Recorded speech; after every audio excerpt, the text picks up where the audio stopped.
ও আরেকটা কথা আমরা বোধহয় ভুলে যাচ্ছি, আরেকটা পিটিশনের কথা আমরা ভাবছি, সেটা হচ্ছে সংযুক্ত আরব আমিরাতে আমাদের যে ভাইয়েরা, আমরা জানি তারা কিভাবে কত কষ্ট করে নিজেদের সর্বস্ব বিক্রি করে বিদেশে যান।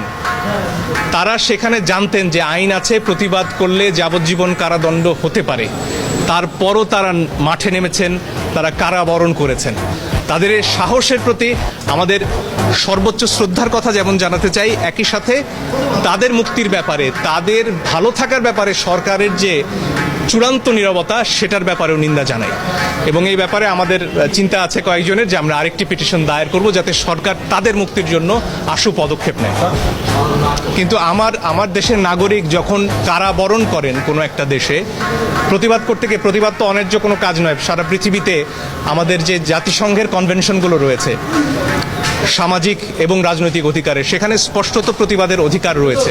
এবং কোনো একটি দেশে যদি সে দেশের আইনেও একটা মানুষকে সাজা দেওয়া হয়, সেখানেও আমার সরকারের জাতিসংঘেও কথা বলার অধিকার রয়েছে যে আমার এই নাগরিকদের অন্যায়ভাবে এবং আন্তর্জাতিক আইনের লঙ্ঘন করে আটকে রাখা হচ্ছে। সেই পদক্ষেপকে আমরা দেখেছি। শুধু সে দেশের আইন বড় কঠিন, তাদের জন্য আমার কিছু করার নেই, বাবা আগেই সাবধান করেছিলাম, চুপ করে যাও, কেন চুপ করলে না? এই কি কোনো যৌক্তিক কথা হতে পারে? সে প্রশ্ন আপনাদের কাছে রইল।